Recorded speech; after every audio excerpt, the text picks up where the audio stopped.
Lots to talk about on today's edition of Devil's Advocate with Richie Bradshaw. It's a bye week, but we got tons of updates for ASU. Are they still alive in the Big 12 race? Kenny Dillingham says he's back for 2026. Sam Leavitt could be back.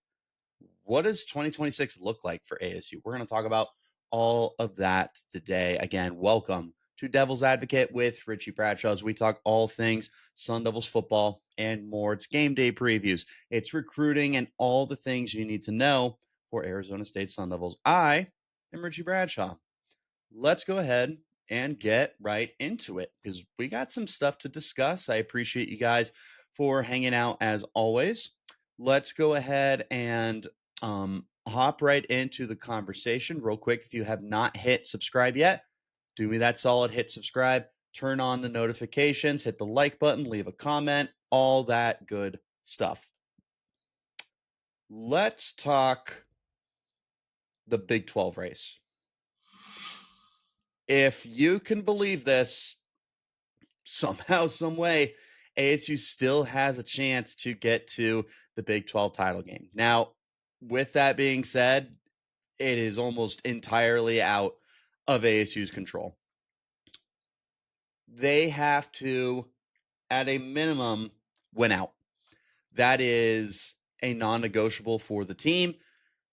They need to win their final 3 games. That would get them to a 9-3 record with a 7-2 Big 12 conference record. Losses would be to Utah and to Houston, both of whom are still in contention for the Big 12 championship game. So, taking a look at the landscape of the Big 12, ASU is behind BYU. BYU is undefeated. They are currently taking on what's their name? Texas Tech. As of now, I'm going to check the score while we're talking because they are in the middle of their little showdown. But that's going to be a pivotal game. ASU will be rooting for Texas Tech to get the win. It is 13-0 at halftime. Or, excuse me, no, we're rooting for BYU, unfortunately. At this point, it's just going to be best for ASU to have BYU win out. If BYU is able to win their final 4 games, including Texas Tech, they'll be 12-0. We're not going to have to worry about them because we didn't play BYU this year, unfortunately. Side note, I want U of A, Utah, and BYU on the schedule for ASU every year. Those are your 3 biggest rivalries. I need them. I need ASU to have consistent rivalries on the schedule every single year. If it were up to me, those would be the 3 games that I would guarantee are on the schedule moving forward annually. Rotate who's the home team. So ASU wants BYU to win out. That would give Texas Tech 2 conference losses, including 1 to ASU. There's your head-to-head tiebreaker. Now, you have to deal with Utah. And unfortunately, Utah has a tiebreaker over Arizona State. And I don't foresee them losing very many games for the end of the year, if any. They still have a visit to Baylor. They will host Kansas State, and they visit Kansas State. That is a very, very winnable schedule for them to go ahead and finish a year 10-2 with a what's that end up being? A 7-2 conference record. So that's the recipe for them to get there. Now they do have to worry about the head-to-head with Texas Tech. Cincinnati is another team that is in the Big 12 title race, which I love. I think that's really awesome for them that they were able to rebound from being a bottom tier team last year to being 7-2 overall with currently a 5-1 conference record. They are hosting U of A, hosting BYU, and visiting TCU to end the season.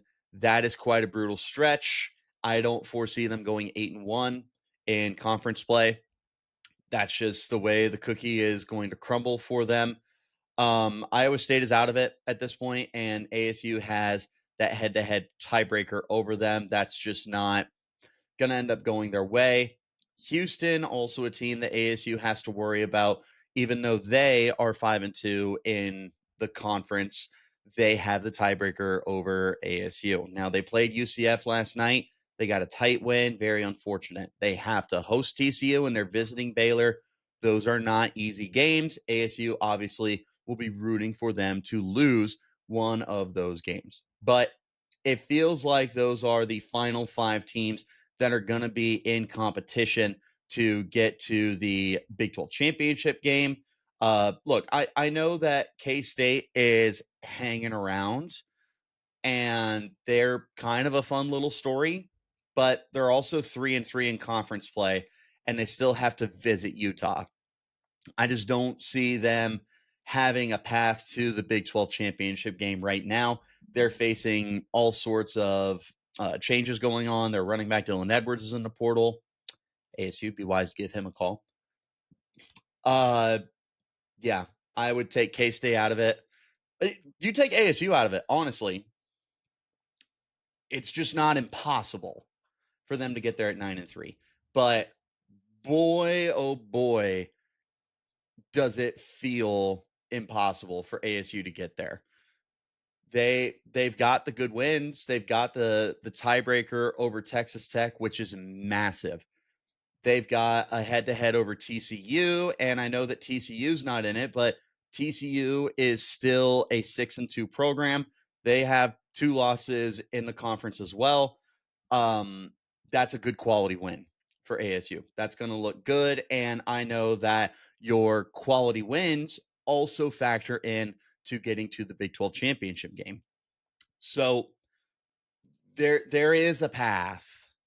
It is very convoluted, and ASU is still firmly behind Houston, Utah, Cincinnati. Let's try again. Houston, Utah, Cincinnati, BYU, and Texas Tech. ASU is the 6th team right now if they're going to try and get into the Big 12 championship game. And unfortunately, you're not going to have anyone rooting for ASU to get to the Big 12 championship game that is fans of the Big 12. The reason why is unless ASU wins the conference, they go 10-3, they have the berth. ASU would essentially be guaranteeing that the Big 12 is only a 1-bid conference, because unless they win the Big 12 and go 10-3 and get the automatic berth, if they're the runner-ups at 9-4, that's not getting you in the playoffs.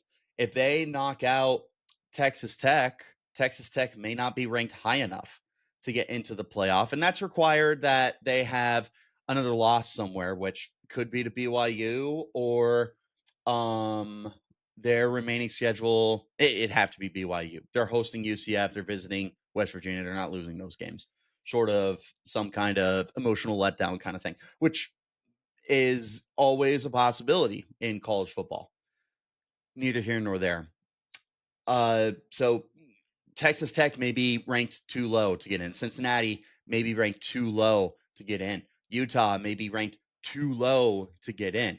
ASU getting to the championship game would throw a massive wrench into the Big 12 picture. Now, the best way for the Big 12 to still be a 2-bid league would be for ASU to play an unbeaten BYU. And then BYU could go 12-1 with their lone loss being the Big 12 championship game.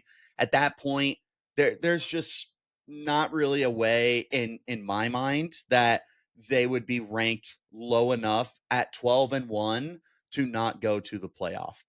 So if ASU is able to win out and find a crazy path into the Big 12 championship game, it's just not going to be good for the Big 12 overall. For a conference that is trying to gain the respect of the rest of the nation and a conference that is trying to capitalize on a messy ACC, and once again, the group of 5 is only going to get 1 team in. Who knows who it's going to be? That is a wide open race right now.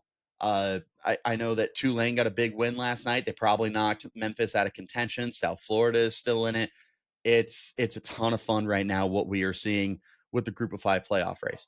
Neither here nor there, though. We need to We need to focus on ASU. We need to focus on the Big 12 finding their path to having multiple bids in the college football playoff. That does matter to the conference, and ASU should also care about that, because beyond 2025, ASU is hoping that the perception of the Big 12 starts shifting. And this is a good year for the Big 12, especially if ASU does win out and they go 9-3, have a bowl game, win that bowl game. That there's still a path for a 10-win season for ASU. Mind-boggling, considering the injuries they've had to deal with, considering the heartbreaking losses, the way that the rest of the conference has played this year. It has felt like a lost year for ASU, and yet they have a chance to go 10-3. That's a great look for the conference, by the way. BYU could win the championship, go 13-0. Texas Tech has a chance to finish the year 11-1 at best, maybe 10-2. They can get to the championship game. There's potential for them to win 11 games or 12 games. Houston's in a really good spot this year. They're also recruiting great. They have a chance for a 10-win season. Utah has a chance for a 10-win season. Cincinnati has a chance for a 10-win season. It's beautiful the way that the Big 12 has their outlook right now. It's going to help get them the respect. Why does that matter for ASU? It matters because moving forward, now the Big 12 does feel more respectable to be a 2-bid league, maybe a 3-bid league to go to the college football playoff. It's no longer win your conference or you're not going to the playoff like it was last year, because BYU was probably snubbed of a playoff spot last year. Iowa State was probably snubbed of a playoff spot last year. It just didn't work out for the Big 12. Now, it could work out better this year, but going past this season, you have a chance for 6 teams to have 10 wins, which would include bowl game wins. It would. But that is such a big deal. I hope you guys realize that helps the perception for the Big 12 dramatically. And then you would have hopefully the rest of the conference rebound as well, because TCU is still good. Josh Hoover has eligibility. Iowa State is good. They just had a lot of injuries. I almost said Baron Morton. Their quarterback's not Baron Morton. Rocco Becht has eligibility. Baylor, they're always kind of not really sure. They recruit. We'll have to find out what they are. U of A is on the upswing. Do we trust them? I don't know. I certainly don't, but there's certainly some bias there. Kansas will be interesting. They will be rolling with a new quarterback for the first time in forever. K-State, I trust them to rebound, especially if Kleiman is still there and if Avery Johnson is still there. I think UCF is a bounce back team next year. I think that Utah is also in a great position because Dampier has eligibility. This is probably the last year of Kyle Whittingham, but that's what they have. Their defensive coordinator, is it Morgan Scalise, I believe, is been in the wings forever to take over that program. I don't expect Utah to take a step back. The Big 12 is set up in a great spot right now moving forward. And I know we got a little off topic because we were looking at, does ASU have a path to the championship game? It certainly does. There's a lot that needs to go right for them, but it is more than worth noting that 2026 is going to be a big year for the Big 12 because they've got a lot of teams that could be good. Cincinnati still has another year with Brendan Sorsby, by the way, who should have a Heisman candidacy, but he doesn't because he plays at Cincinnati. Neither here nor there. The Big 12 is in a great spot to have sustained success. And the recruiting looks great. Texas Tech has oil money. Houston has oil money, and their recruiting class, they have the number 1 quarterback in the country, depending on where you look. They've got at least 2 4-star receivers. I don't think it's going to stop there. And I think they're going to hit the transfer portal hard. Utah's still going to be great.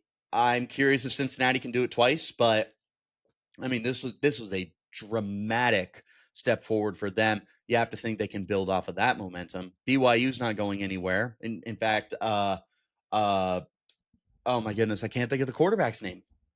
Oh man, I can just pull it up right here though. Bear Bachmeyer. I was right about Bear being his first name. Bear Bachmeyer is only a true freshman. He can be there 2 more years, and then they have the 5-star quarterback who's going to be there in 2 years. So they're in a really good spot. ASU is in a good spot, especially because they're going to lose a lot of the starters on this team. The core infrastructure is still going to be there, including more than likely Sam Leavitt, which we'll talk about towards the end of the show. But to round out where we started this conversation, yes, ASU does have a path to the Big 12 championship game, but it's going to be a lot of tiebreakers. And quite frankly, in the Big 12, it's not just about head to head. You also have the strength of schedule that matters a lot. You need certain teams that ASU has beaten, Texas Tech especially, to have such an incredible resume that when ASU is going up against Cincinnati, because they didn't play Cincinnati this year, that ASU strength of schedule is better than Cincinnati. So they didn't have the head to head, but ASU beat the more quality teams. That's what you are looking for. But I don't want Tech to win the day, because the best way for ASU is for BYU to go undefeated. That way, there is a clear number one team that's going to be going to the Big 12 championship game. From there, it's who's number 2. Need BYU to win. Really unfortunate. I don't like rooting for BYU. They are a definitive rival, but sacrifices need to be made, and we just need a path. Plus, it gives us head-to-head with Texas Tech, who would have 2 losses in conference. We'll see what happens with Houston and Utah. We need them to find losses. I don't know if they're there. Cincinnati, we need them to find 1 more loss on their Big 12 slate. They still have BYU on there. That should be good. And again, if BYU wins out, that's going to help us out a lot. It's present. And that's still required that ASU wins out. So that is a situation that we haven't really touched on yet. So let's go ahead and talk about it. ASU needs to win out if they are going to find a way to the Big 12 championship game. Now, the remainder of the season is very, very favorable for ASU. They are going to be hosting West Virginia next week. That should be a almost guaranteed win. I do have one question about that, though, and I'm posing that to you guys. Let me know in the comments your opinion. Is West Virginia a trap game? Because I don't know if I would consider it a trap game, because in reality, ASU does not have much to play for at this point. The Big 12 title game is still in reach. It is incredibly unlikely. So ASU's just playing for pride right now. They want to win out. There's a chance for a 10-win season, but they're not playing for anything substantial. The way that they came into the season hoping to return to the college football playoff, that's out of the realm of possibilities unless they win the Big 12. They are not going to be one of the at-large teams. Or not at-large. I don't know. I don't know. Maybe it is at-large. But the point is, ASU doesn't have nearly as much to play for as the teams that West Virginia will still face this year. So maybe they could find an upset win of their own for a trap game. They're playing Colorado right now. They're hosting Colorado. They're up 19-9 at halftime. That'd be a big win for them. And they visit ASU, and then they host Texas Tech. Maybe Texas Tech is their upset win, but I just don't really see that happening. So I don't know. I don't know if this is the game that they are circling as, hey, this would be a huge win for the season. Like, this is the big win. I feel like that's probably Texas Tech at home. But for ASU, and focusing on ASU, is it truly a trap game? I I can see it being one, but the problem is they're at home. It's going to be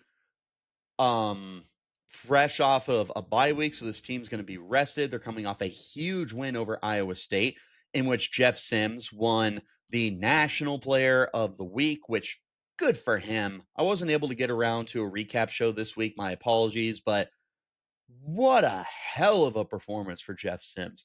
And he certainly bought my allegiance. And he's got a lifelong fan out of me at this point because that was a gutsy performance.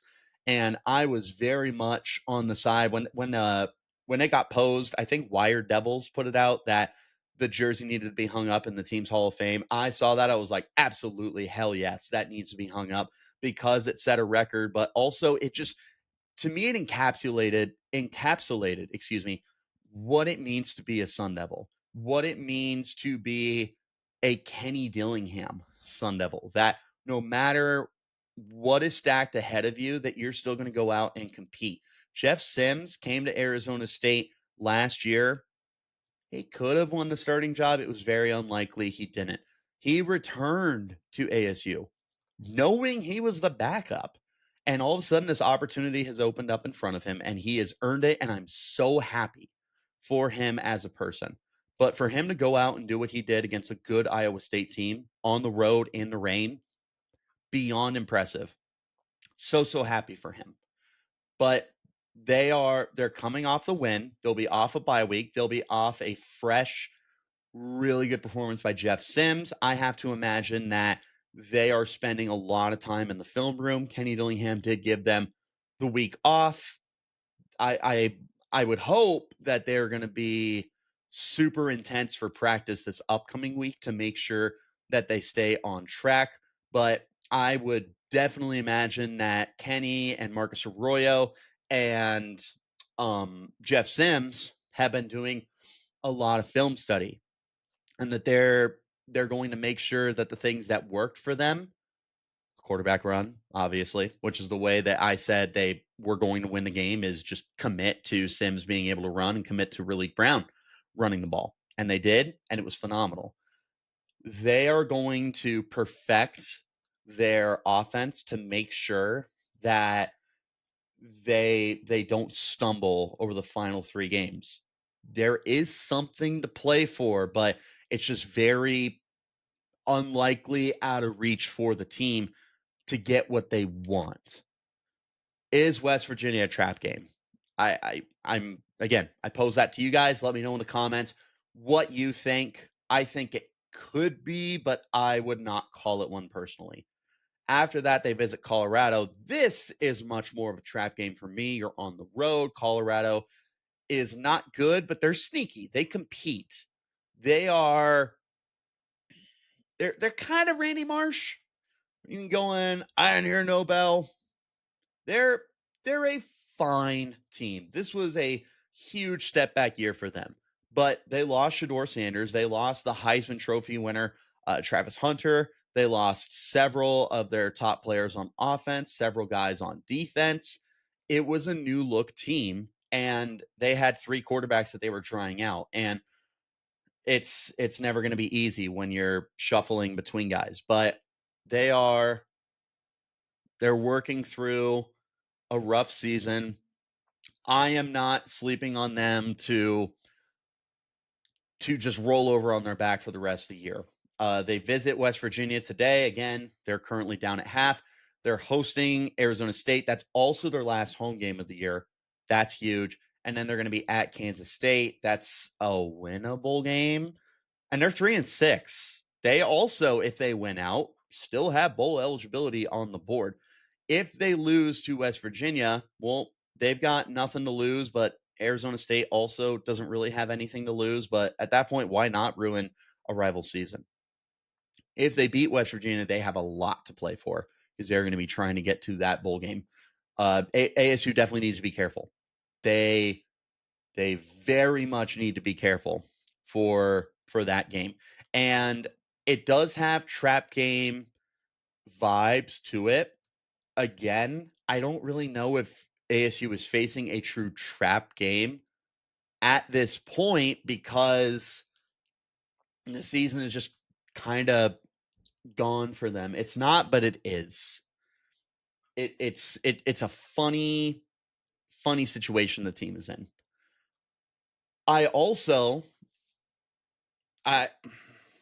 with no offense to West Virginia and offense to U of A, for sure, I think Colorado's the toughest game left on the schedule. And a huge part of that is because it's a road game. And Boulder is not an easy place to play. It's a beautiful stadium. Those students are bought into the program. I know it's a down year for them, but they're still giving more support for Deion Sanders than they have given to previous coaches, despite having so many moving parts this year. They've also got their 5-star quarterback, Juju Lewis, out there today for West Virginia. I anticipate he starts the rest of the year. There's a lot of upside there for him. This is not an easy game for ASU.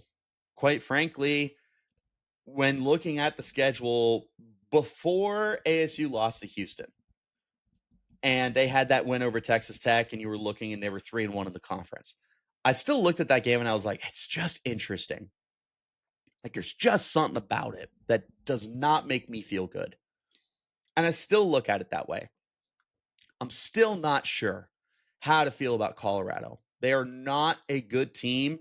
They're not a terrible team. They're at home. The talent is there. They could be playing for bowl eligibility, or they could be playing to ruin a rival season more than it already is. Either way, there's going to be some motivation there for Colorado.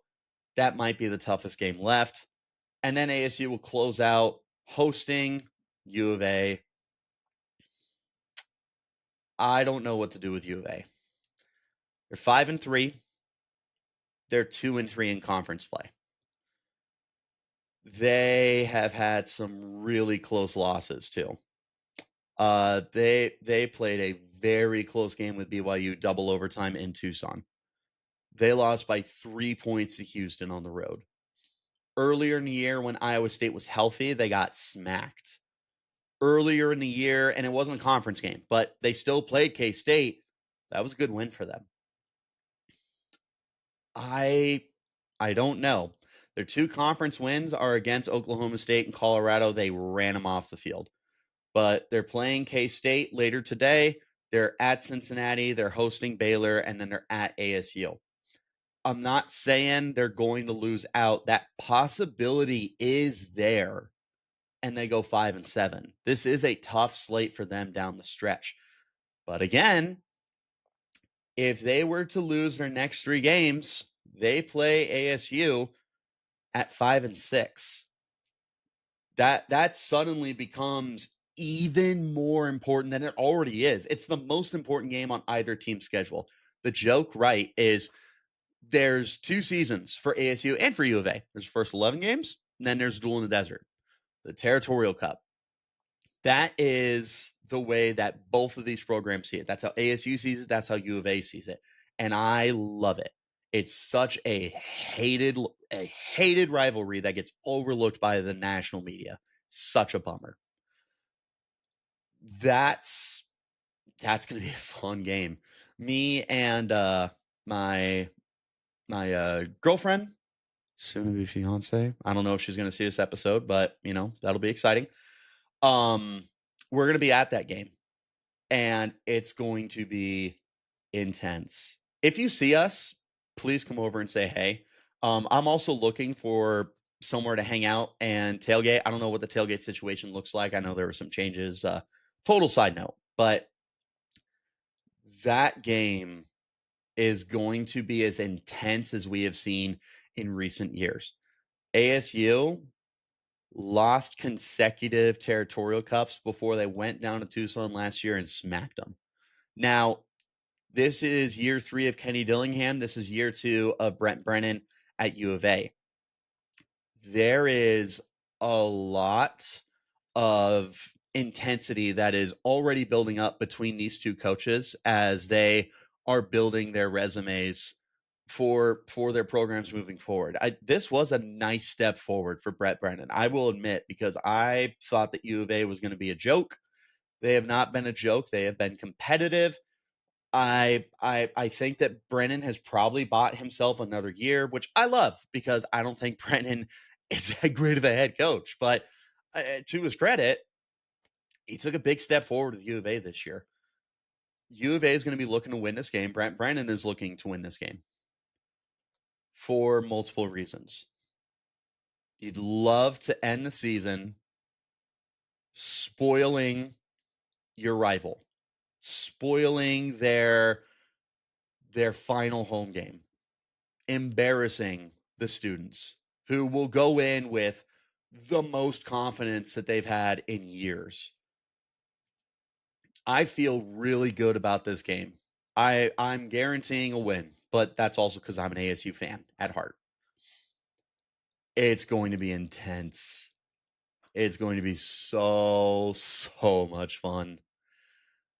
I am so looking forward to this game, and there's going to be a lot riding on it. So for the remainder of the year for the Sun Devils, could they win out? Yes, they could.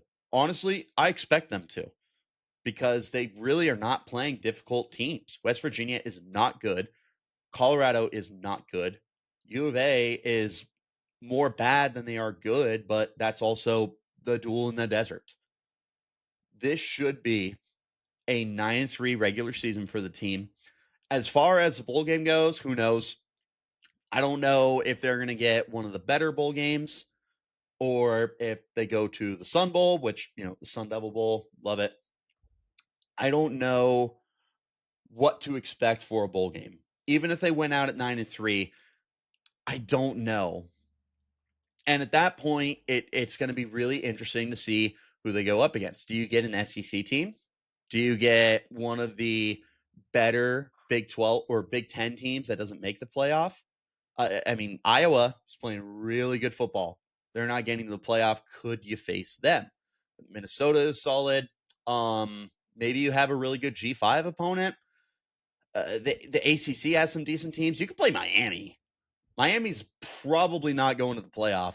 They'd be pretty pissed off. That'd be a fun game. Ooh, that'd be a fun game. That might be my dream game. A 10-win season is very possible. 9 wins, I'm not going to say likely because that's a great way to jinx it. But I really like the potential for ASU to end the year hot and for ASU to really build some great momentum going into the offseason when fans will have a lot of questions because of what's leaving. Again, that'll be towards the end of the show when we talk about that. Speaking of next season, Kenny Dillingham says that he's back. Let's talk about that. Kenny Dillingham has told his players that he will be back for 2026. Let me lean into the mic here. That is huge, huge news. ASU and their success for the next several years will be entirely dependent on Kenny Dillingham remaining at the program. They are not in a position right now where, God forbid, Kenny leaves, they can stay competitive. You can call me a pessimist, and I have been called a pessimist more than once by ASU Loyal. If Kenny were to leave this offseason, ASU would go in the crapper instantly. Because some of their best players, Sam Leavitt, I assume he would return. He's probably going to follow Kenny. Depending on where Kenny goes, he might poach the staff too. He might bring his guys with him. But you could lose Sam Leavitt. You could lose several of the other guys that he recruited to go to that program for their final season or to continue developing. The recruiting class, which has some very good football players. There are four stars in that class. People forget about that. Plus Jake Fetty. I don't think Jake Fetty's coming to this program.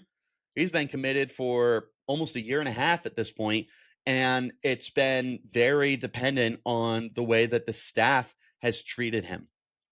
I do not see Jake Fetty committing to Arizona State if Kenny Dillingham leaves.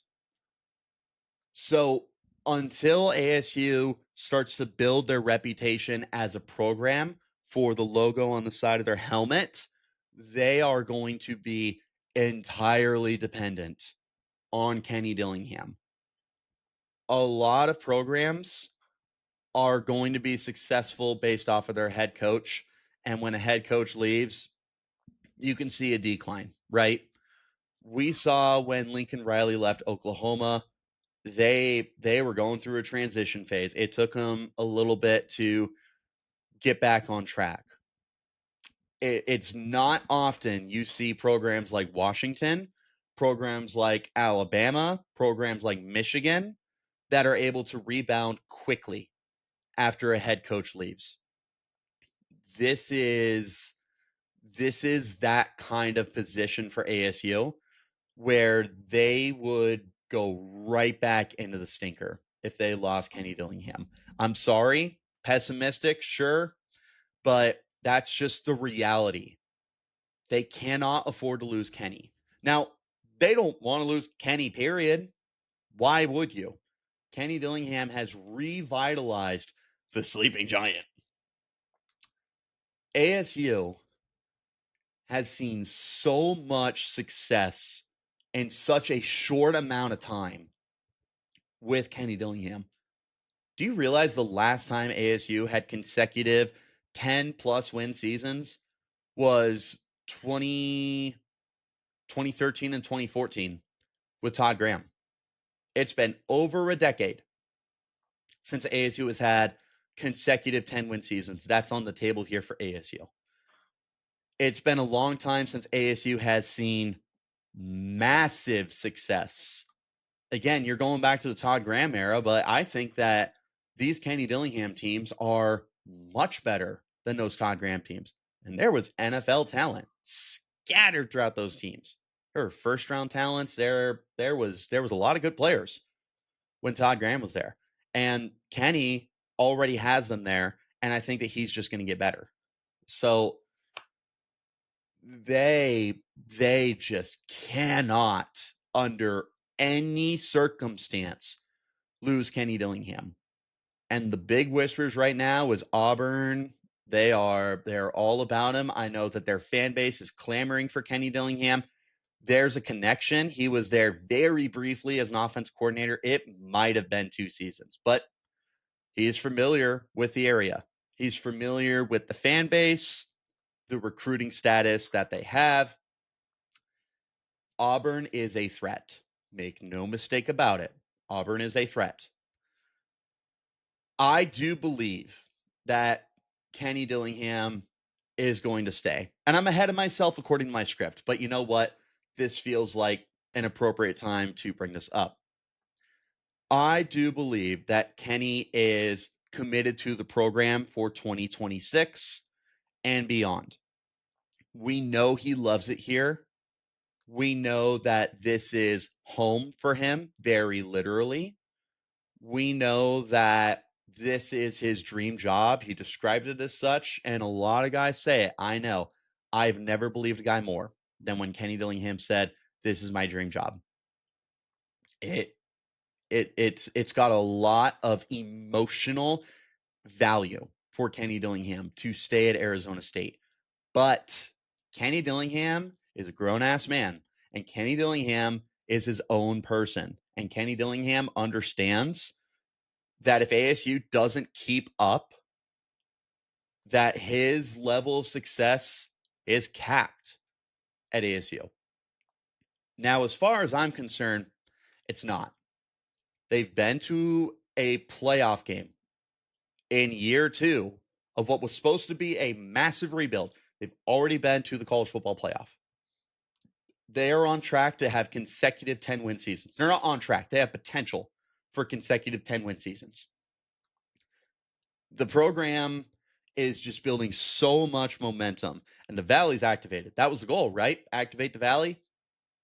I can't remember the last time, and again, you go back to the Todd Graham days, but I can't remember the last time I saw the ASU faithful so dialed in to this program.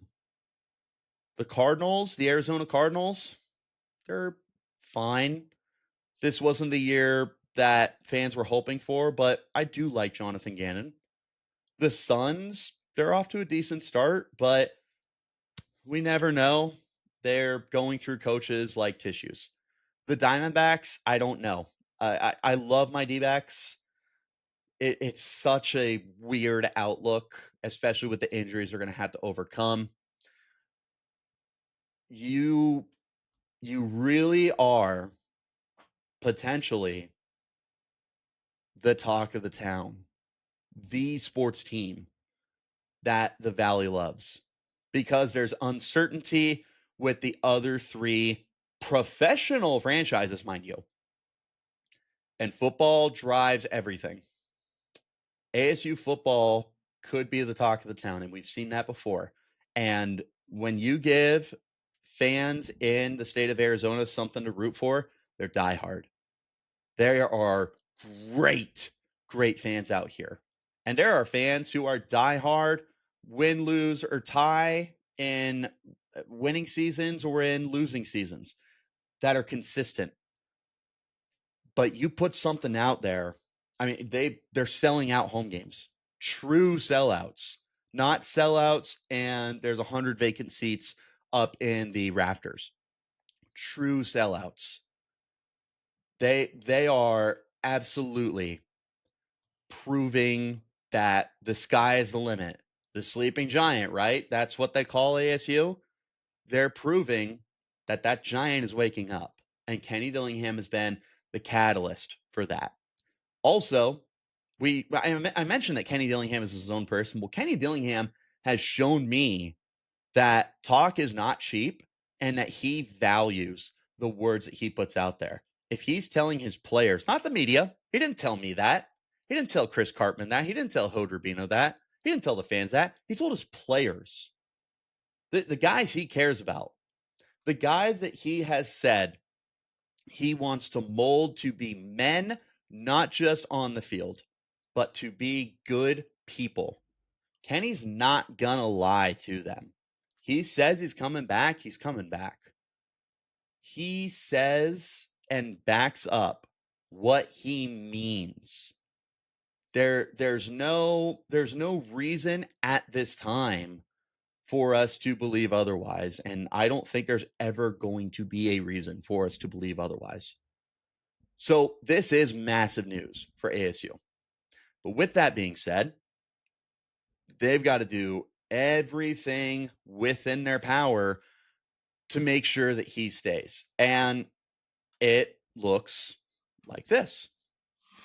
For ASU to make sure that Kenny Dillingham stays, they have to do everything that is within their realm of possibilities and even go a step beyond that.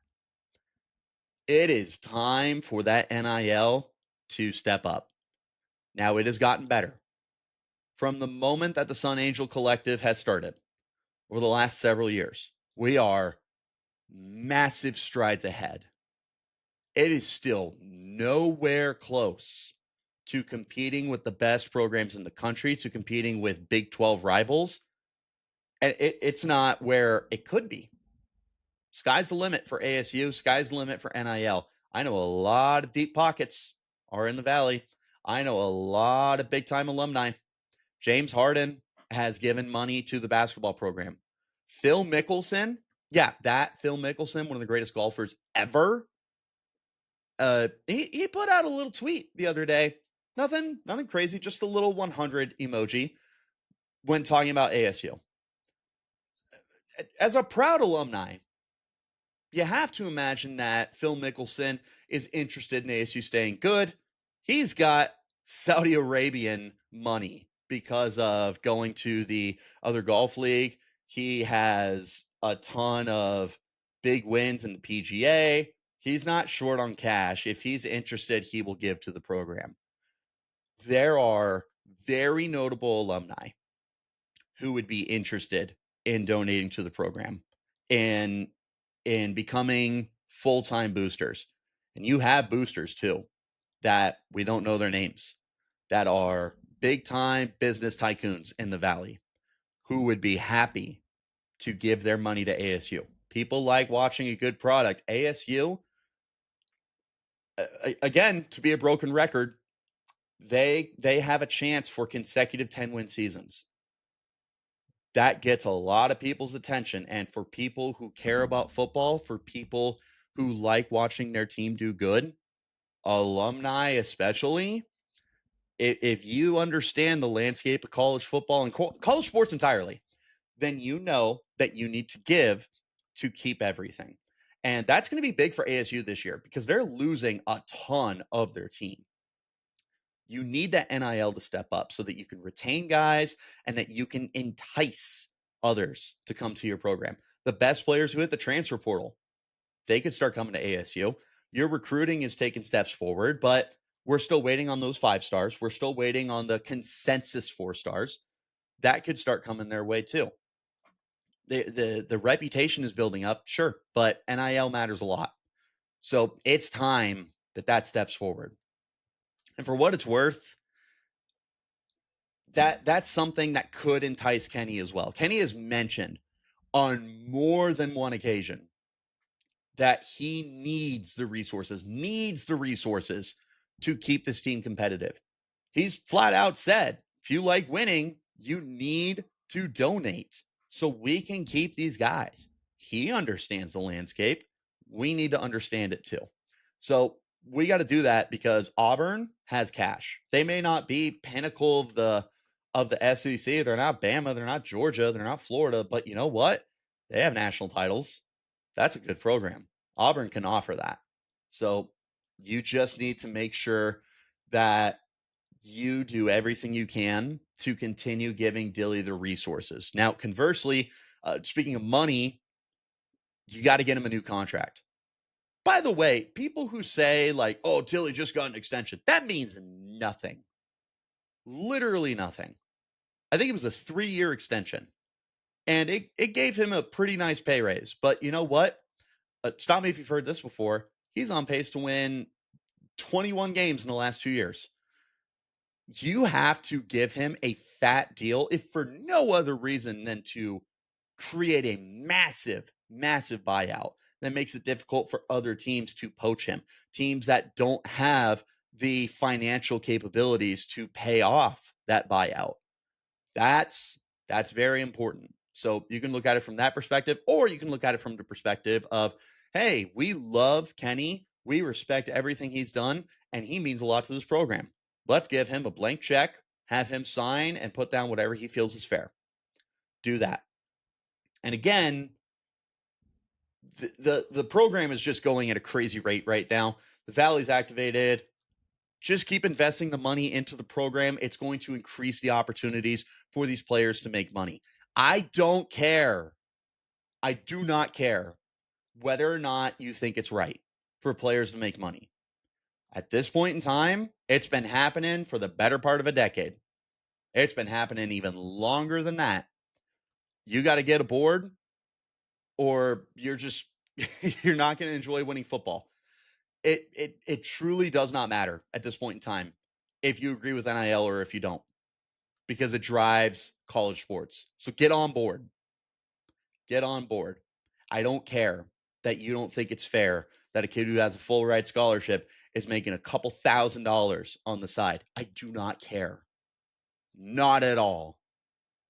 If that's what it takes, so be it. That's the way that college sports are. And either way, I support it. Not only do I not care, I support it. I love NIL. I love what it should be, at least. But that's a whole other conversation. We don't have time for that. This has already been a long episode. Continue building the culture. And I'm not talking about the locker room culture. I'm talking about the fan base. Continue making sure that everyone is bought in for this team. There you go. All right. We're going to have to rapid fire this because we are running long. But Sam Leavitt feels like a lock to return for 2026. What else does that look like for ASU? So Sam Leavitt is there's no official word. There's not even hints right now of what Sam Leavitt thinks about for his future. I feel pretty good that he's returning. unfortunately, he's got the injury.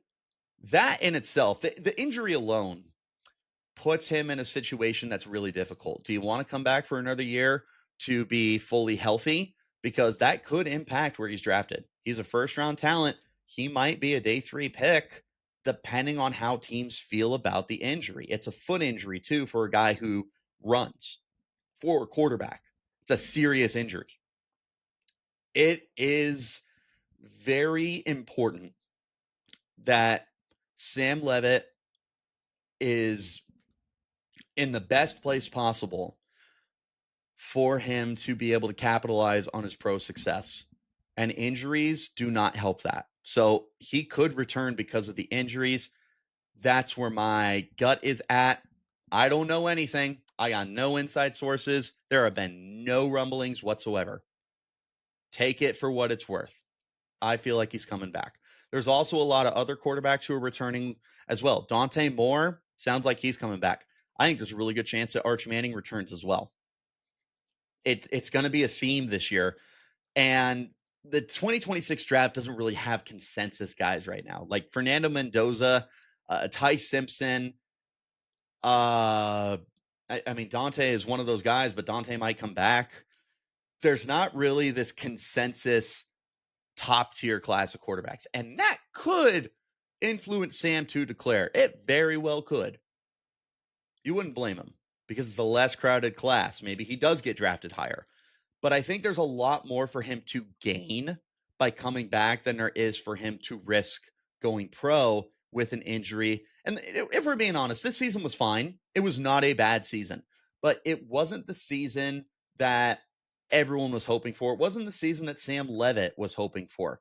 Over the course of the year, he had 10 touchdowns to 3 interceptions. He ran for 5 more scores. He looked good. There's still stuff to build on for him. I think that the injury really played into his performance this year. I truly think that there is so much more to gain for him returning than there is for him to go pro. Maybe he does get drafted higher than we think, but if he comes back for a strong season, what's stopping him from being the number 1 pick? He's got the size, he's got the arm talent, he's got the athleticism. I don't see anything that's stopping an NFL team from looking at him and going, yeah, that's our guy. That's a franchise right there. So that's worth something for sure. If he returns, and again, I think he does, but that's total speculation. It's going to influence the team as well, especially now that we know that Kenny Dillingham is back. And that's another big reason why Sam would return. You want to improve your pro stock, but stay with the guys who are getting you there. He said over the offseason, what's a few $100,000 when I can be with a staff that's preparing me for the NFL? And that staff has Kenny Dillingham and Marcus Arroyo. That's who is going to help get him there. It would be the 3rd year of that trio being together. That's the recipe for him to get to the pros. By the way, he still has 2 more years of eligibility. Sam is a smart kid. If he feels it is necessary to burn 2 more years of eligibility for him to be in the best place possible to go pro, then he's going to do it. And I think that he will look at this situation and he's going to have a huge conversation because I don't know what to do with this quarterback class as an NFL draft fan.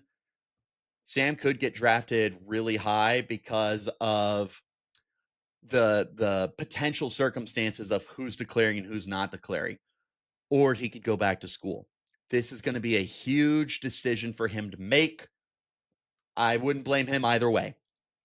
If he stays, I think that this is going to influence a lot of the guys on the roster to stay too. You're losing veterans. You're losing your entire starting offensive line.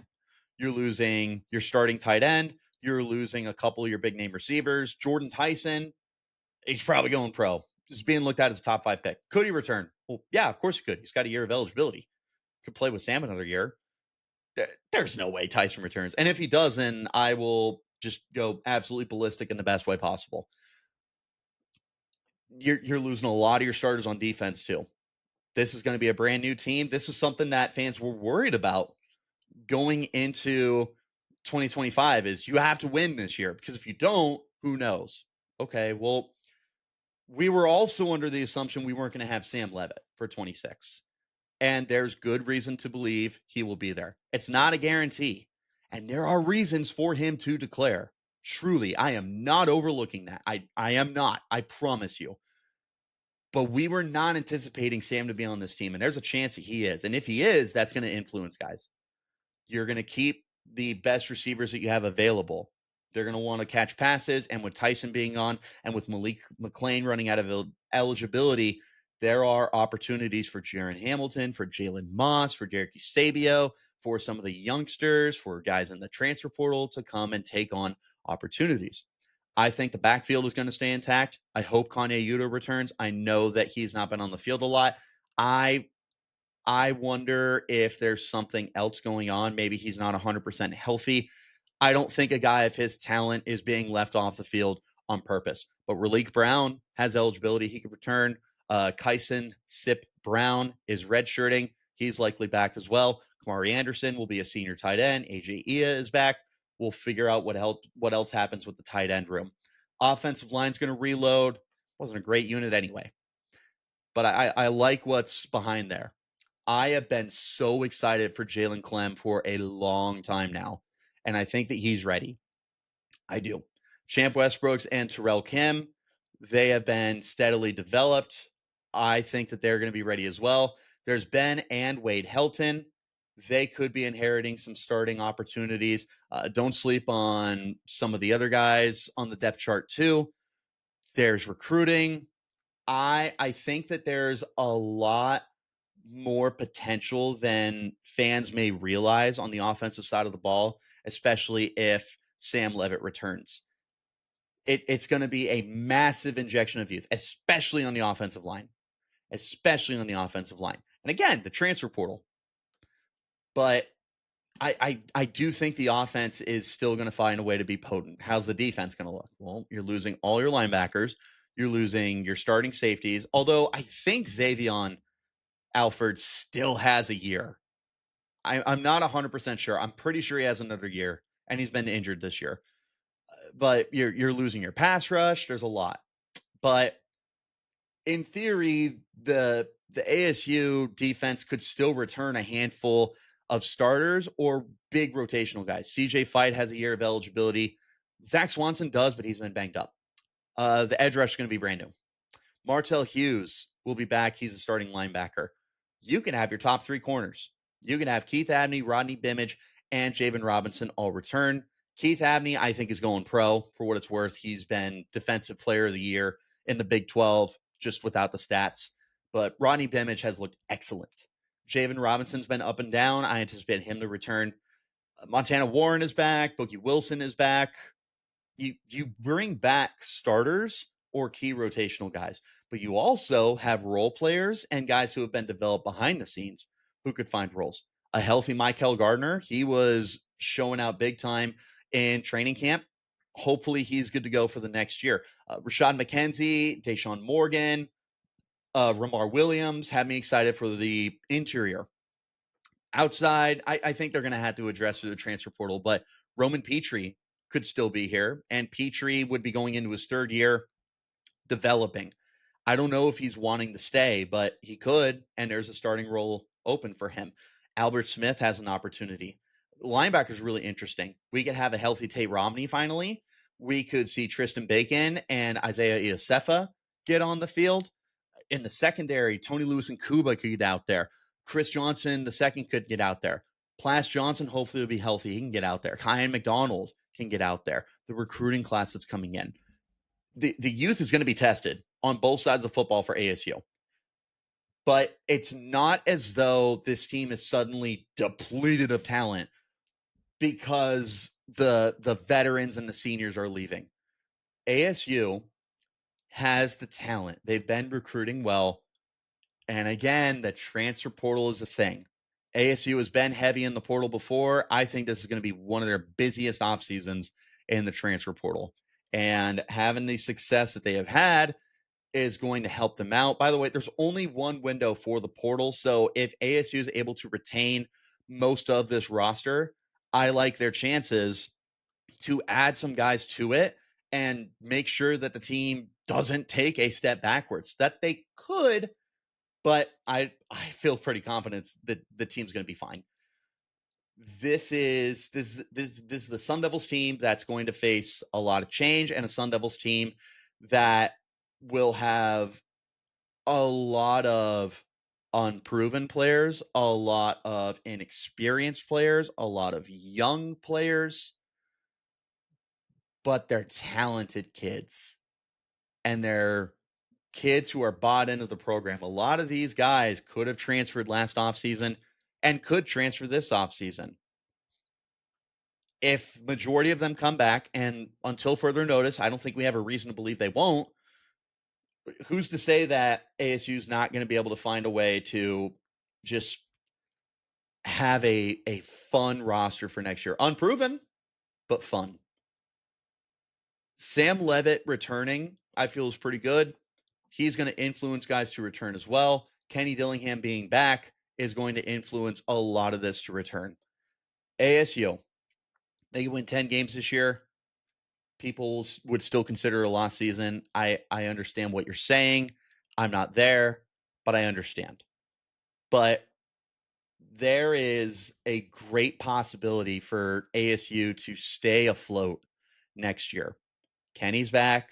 Sam could be back. I think a good amount of this roster could be back as well. I know, I don't think, I know that these players are bought in to what is being put out right now. And they want to stay and they want to win. And they think that they can win national championships here. And they think they can win Big 12 titles here. I don't see a reason they can't for either. The program's only going to keep getting better. They're retaining the important pieces.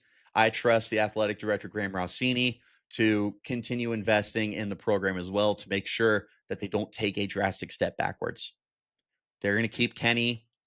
Even if Sam is gone, even if he's gone, 4-star Cam Dyer's healthy. You're bringing in 4-star Jake Fetty. They will add a guy in the transfer portal. Michael Tollefson is still on the team. They are going to figure something out at quarterback. They are going to reload the offensive line. They're going to start testing their young talent in the skill positions. And the defense is going to take a huge youth movement, but guys who are hopefully, and I think likely, prepared for larger roles. All that's looking good for 2026. 2025 is not done, though. They could still get to the Big 12 championship game. It's not impossible. Curious what you guys think, though. Bulky episode. I appreciate you guys for tuning in. If you were here for 5 minutes or if you were here for the entire length of this show, if you have not hit subscribe yet, do me a favor, hit subscribe, turn on notifications, leave a comment, hit the like button, all that good stuff. I miss you guys. We are nearing the end of the football season. There's 3 more important games left.